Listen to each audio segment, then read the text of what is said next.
it's not about limiting you. It's just about focusing you so you can know how to hook people into your world. Welcome to Monday Mornings with Michelle, the new business podcast. Whether you're kicking off your day or kickstarting your business, Michelle is going to kick your ass into next week with the essential fours: strategy, systems, support, and state of mind. Now, welcome to center stage, Michelle Nedelec. Hey there, peeps. This is Michelle Nedelec, and I am super glad that you're here with us today because I'm here with my most amazing guest, Cindy. Cindy, thank you so much for being here with us today. Thank you for having me. Awesome. So give us a 5,000-foot view of who you are and what you love to do. Well, who am I? Right now, all that I can think about is the fact that this week I'm going on a whitewater rafting trip, but that's really not what you care about, is it? But I'm so excited. Give us your name and then the whitewater rafting trip. We'll get into it. That's what came top fun. My name is Cindy Schulson. I'm the founder of MarketingFromWithin, and I help coaches and consultants really stand out in this crazy, noisy, often annoying online world by marketing with heart versus hype. It's really about marketing that honors you and the people that you're here to serve. So that's really what I stand for, what I'm all about.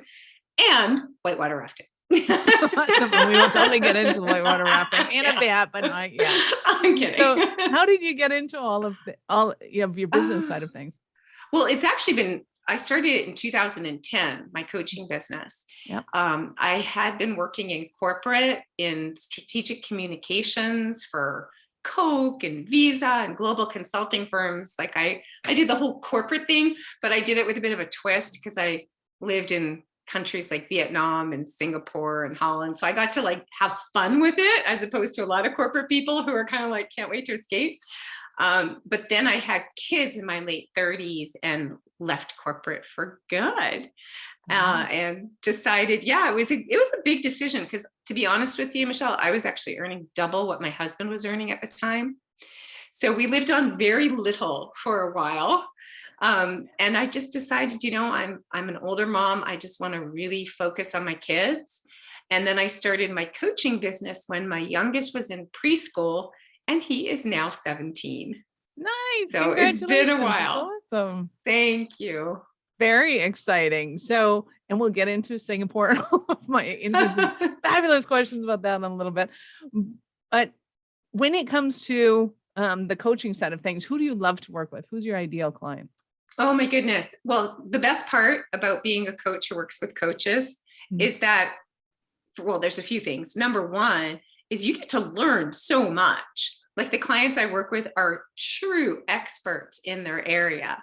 So I've learned a lot about nonprofit world. I've learned about neuroscience. I've learned about how to have a healthy marriage. So I love working with true experts who struggle because they're such experts to communicate what they do and the value of what they do. So it's really, that's where my background in messaging comes in, helping them communicate the message, but also the value. And I help them package their offer in a really tangible way, because coaching's so bloody intangible, right? Like it's air in a way, And so I help them really create what I call a client journey, which is your unique system to help your clients go from where they are to where they want to be. And we package that, we message it, we even create visuals to go with it. So you can take this fuzzy, intangible thing and show people, here's the roadmap of what we're going to do together. And when you have that clear roadmap, like your clients are more confident, they feel like, oh my gosh, this person has a system in place to get results. And many of my clients have actually doubled their prices just because of having that client journey, because they're really communicating the value of what they do. Nice. Absolutely. Yeah. And where were you when I started my coaching? Everybody go, oh, I feel so much better. I feel great. And it's like, that's not tangible. Exactly. That's not a value that I can attach $1 to. So, and I think that there's a lot of coaches that are in that same position, that they know that they bring value. The clients know they bring value, but being able to articulate, it's not like you can say, hey, I made, I doubled my revenue this month, or, there's no numerical aspect to it at first blush. And the thing is, it's true too. Like, it's one thing to say, hey, I can help you get these great results. But it's another thing to kind of prove it. Like, okay, how are you going to do that? Because there's so much skepticism, and understandably so, because there's, let's face it, the world of coaches is just skyrocketed. And there's a lot of people, no offense, if anybody here falls in this category, who like, they're new and they take a program, they're just like, oh, I can teach that. And then off they go. And so we've all been burned, and so people are skeptical. So it's really important when you're selling your services to build that trust, that credibility. And one of the best ways to do that, even if you're newer, is through that client journey. So it's really about unpacking your brilliance and putting it in a streamlined system and messaging it. Absolutely. And when I was doing it, it was a lot easier because I said to my clients, well, when you go on stage and you accept your awards, just thank me. And so they'd get on stage, they'd thank Michelle, and everybody's like, who's Michelle? What are you talking about? And they're like, okay, so what does she do? Well, I don't know. You just got to call her. And that was my whole, marketing plan, which was fantastic then, but I don't think you can really get away with that now. Yeah, times have changed, haven't they? Exactly. For us dinosaurs. Yeah. So when somebody's new, how do they know what their client journey is if they don't have clients that are going on that journey yet? Well, because the thing is, it's about choosing a niche in which you have true expertise. It also goes back to that, right? And it's going to evolve. It's going to change everything. And everybody wants to make it perfect. It's never going to be perfect. It's going to my client journey keeps evolving. My message keeps evolving. Like if those things aren't evolving, then you're not really in business. You're not in business and you're not evolving, which is not a good thing, right? So we do, it's really, I have systems in place to help them unpack their brilliance. And then to be honest with you, a lot of them mess it up because there's too many steps, or they're not communicating. They're still going into either the weeds where people get overwhelmed, or they're using their sort of jargon, technical stuff. People don't care about that, right? Like I was just meeting with a client. Oh, this is right up your alley, Michelle. She is helping people with funnels, right? And I'm like, great. So what does that funnel do for them? And she's like, well, they're going to put the technology. They don't care about that. They just want to know this funnel is going to help them turn new leads into clients quicker. That's, you know what I mean? So we have to get out of our expert head sometimes and into our ideal client head. And I think that's where people get stuck, is like, which hat am I wearing now? Right. So we have to design your client journey. You need your expert hat, but then to message it, you need your ideal client hat, if that makes sense. Oh, absolutely. And I think one of the areas that I had the most difficulty with was to say that this is going to be your outcome, because I'm like, well, when they come in, I don't know what their outcome is going to be. And so how do you get somebody to understand kind of that they have to be able to pinpoint an outcome? Again, with more experience, you can refine that. Like when I started, I couldn't say you'll be able to double the value of your program when you have a client journey, because I hadn't tested it enough. Right. But when you have enough clients go through that to see that, yes, that's what happens, then you can do it. So you have to just, I'm not a big believer in making false promises. Obviously, we don't want to do that. So you have to just start with where you're at and then refine it. Like I work with a client right now. She's a coach for dental practice owners, and she helps them keep more of the money they make. And she has this amazing system in place to do that. And I'm like, okay, great. Let's get some numbers. How much more money? Because she's been doing it long enough to know when she started, could she make that claim? No. So don't make false claims just because some guru tells you to do that because it'll sell. I just don't buy that, right? You've got to start with where you are and then build towards that. Nice. Love that too. So what are some of the biggest mistakes that people are making before they come to you that you're finding going, oh yeah, we're not doing that anymore? Oh my gosh, so many. Well, from a messaging perspective, is they're trying to speak to everybody. That's one of the biggest mistakes. Yep. I mean, trying to help everybody with everything. Does not work, as we know, right? Yeah. Using jargon, not speaking to the ideal conversation going on in the head of their ideal client, not putting on that ideal client hat versus expert hat, not packaging their services effectively. They're still selling their time or bundles of their time. And the new thing that I've been working on, which might be a common question, is I've been running this program that helps people create and fill their signature program. And that was a big, big tipping point in my own business. So one of the mistakes there is A, selling your time, but B, not communicating the value of your offer, and C, just launching all these different programs. Like, okay, I have an idea here. I'm going to try this, right? So we're launching all these different programs.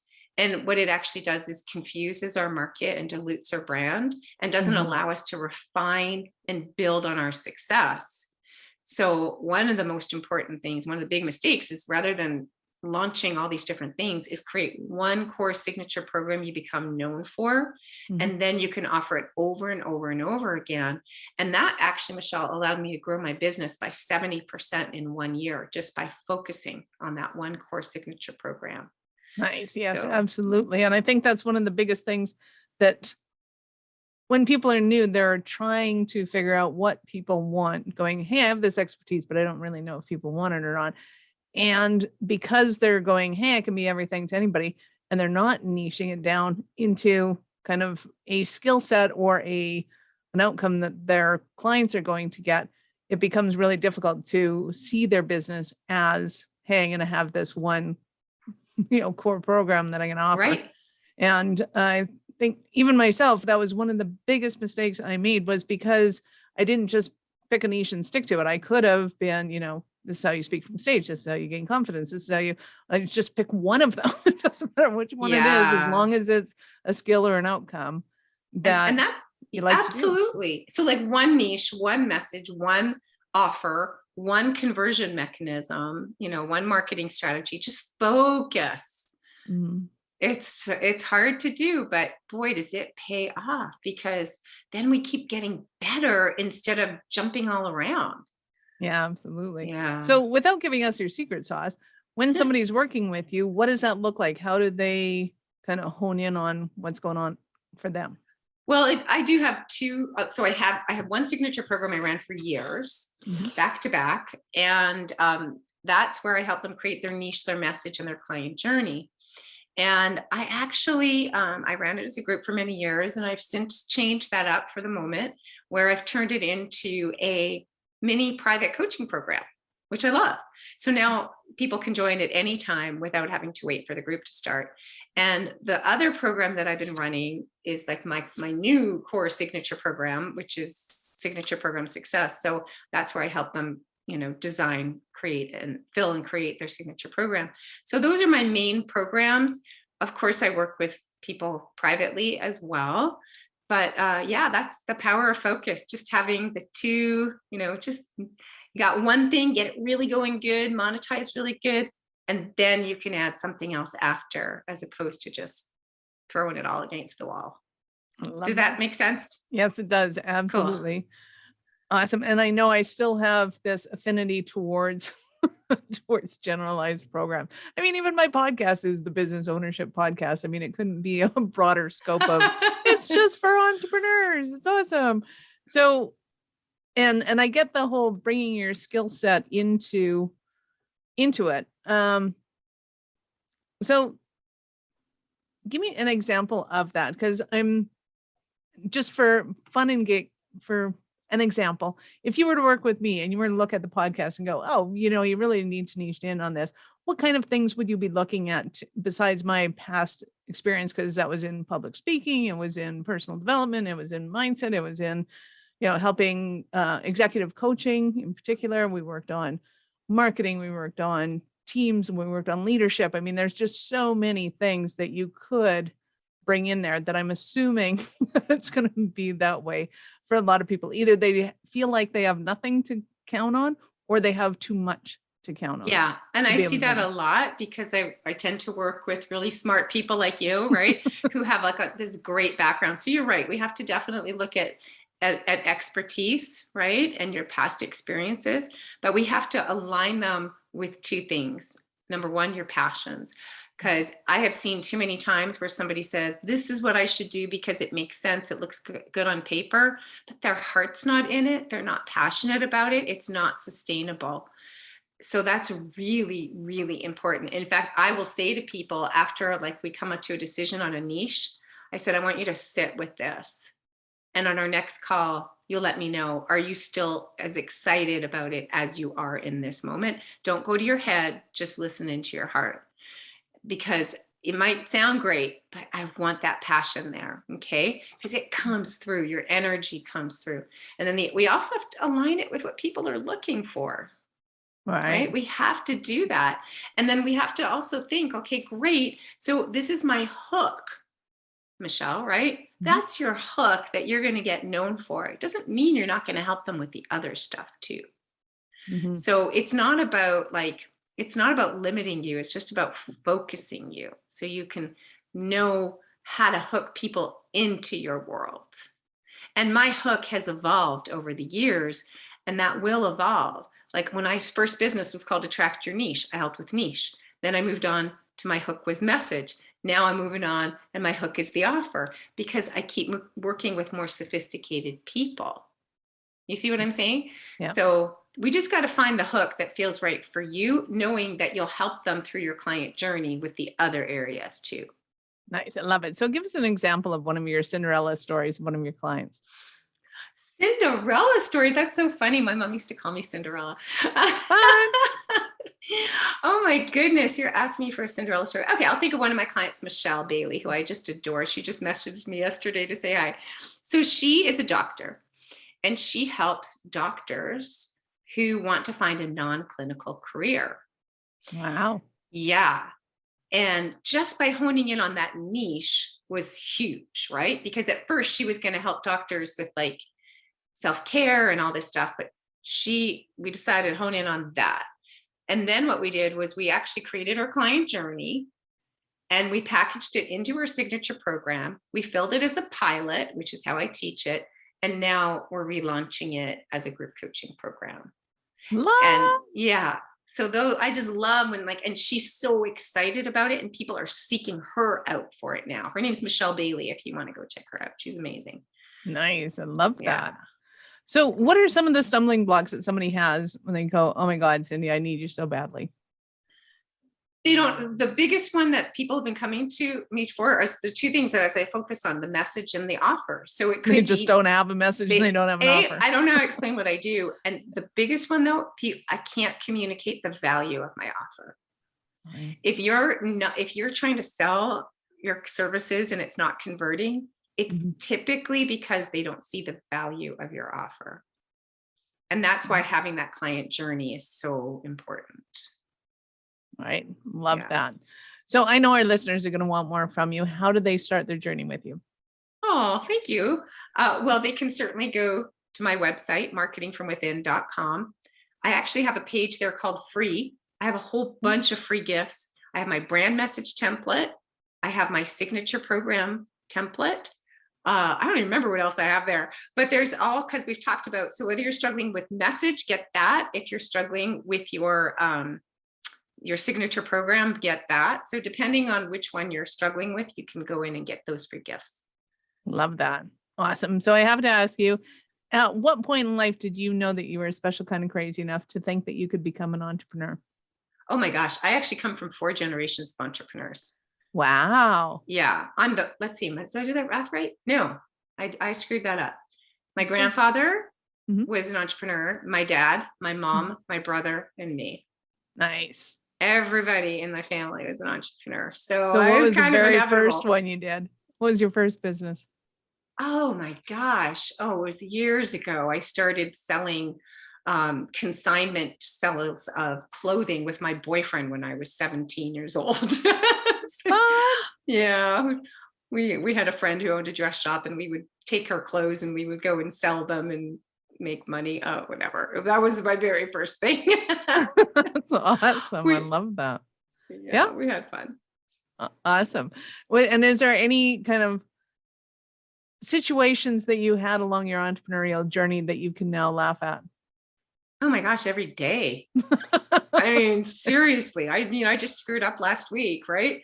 I mean, constantly, it's so funny because here I am preaching about just focus on that one signature program so many times before I had that light bulb, where I would launch all these bloody mini programs, all the effort to create the program, to market it, to lead it.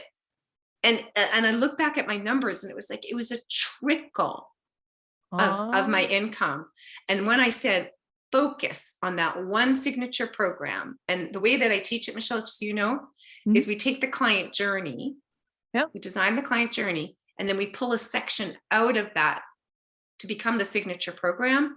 So now we can sell the signature program and seamlessly invite people into our next step program, which is the next stages of the client journey. So you're actually creating greater transformation and earning a lot more income. But the biggest mistake I kept making was selling all these different mini programs that got me nowhere. Absolutely. Absolutely. And I can see that so vividly when people hone in on that signature program, that they're rocking it. And it's like, yes, this is the way it's meant to be. And people quit beating themselves up going, oh, maybe I'm not a good speaker. Maybe I'm not good at putting butts in seats. Maybe I'm not good at, like, I shouldn't be an entrepreneur. Maybe I should just go get a job. It's like, no, you just haven't honed in on your signature talk. Yeah. It is so, so important. Good for you. Yeah. And so you're preaching to the choir, and I am excited for everybody listening to this, because I think as well, to me, it almost doesn't matter what somebody does. They could be an electrician, a painter, a, candlestick maker. When they can figure out how to create a program that they can sell and become a consultant to it, it changes their business dynamics. It changes how they market online. It changes, you can still be selling electrical and still have your company in the back end, but being the front of it, I think will make a immense difference in the world that we live in now, where so much of it is digital and online and getting clients and all that kind of fun stuff. Yep. Well said. Well said. Can we talk about whitewater rafting now? No, I'm kidding. Yes. I'm kidding. So where are you going? I'm such a 12-year-old. No, I'm so excited because I'm 57 at this time, right? Well, right. Okay. And Today. I have as of today, and I have wanted to do this for years. And it's like, okay, I better do this now before, like, I can't get in the bloody raft. Right. So we're going to just outside Yosemite. It's called the Tuolumne River. Mm-hmm. And and I got my boys to come, and we are just going to spend 8 hours just rafting down this crazy set of rapids, which I'm so excited about. Nice. Do you know what class they are? I don't know. It's a more advanced class. But okay. So it's not like horrific, Devil's Canyon kind of thing, or we'll you don't see. know. We'll see. I know I'm sure I have to sign some liability waivers, but we'll see. If you see me in like a cast, you'll know. Well, it is July, so you're probably still getting some serious whitewater going on. Mm-hmm. I used to be an avid whitewater rafter and love. Really? Love. Oh yeah. Yes. Oh. We'd go. I lived in the mountains, and we'd go whitewater rafting. We'd go rock climbing. We'd go. It's just. That's I'm so awesome. excited for you. That's awesome. Thank you. Yay. Yeah, we gotta have fun. Right? I don't know. I mean, I used to have such a great adventurous life, like living in all these different places, and then you have kids and you have different kinds of adventures. And our business is a great adventure. Like, to me, running a business is the best adventure because of all the different people you get to work with and the different things you get to try. It's awesome. But we also have to have some personal adventures too. So I'm excited about what's coming up. Dip the little short ones in every once in a while that set you on fire, or squelch you in cold water. Awesome. Well, I hope you get a chance to get out of the boat and do some swimming, and intentionally, and maybe unintentionally. Sometimes that's most fun too. Yeah. Awesome. Cindy, you have been absolutely awesome. Thank you so much for your time. I appreciate it. I know how valuable it is. Any last words for our peeps? Yeah, just, my main motto in my business is build on your success. So whatever success you're bringing into your business, leverage that. I have to tell you a real quick story. I started studying coaching in 2008, and I spent 2 years spinning my wheels. I never once thought about the fact that I had 10 years of strategic marketing and communications experience that I could leverage in my business. It didn't even dawn on me. So build on your success that you bring into your business, and then keep building on your successes as you grow your business. Instead of jumping from one niche to another or one offer to another, just stay focused and keep building and improving it, and you will see amazing results. Beautiful. I love it. Thank you. Thank you. Peeps, this is Michelle Nedelec. Thank you for being here with us today. Be sure to subscribe to the show and join our Facebook group, Business Ownership Secrets to Scaling. We love to connect with you. Thank you for listening to our show. I'm all about being a resource center for entrepreneurs to give them the information and the support that they need to make it in business. As such, the notes for this show can be found at our website at awarenessstrategies.com/blog. Be sure to subscribe, give us a rating. I like 5 stars personally, and share with your friends.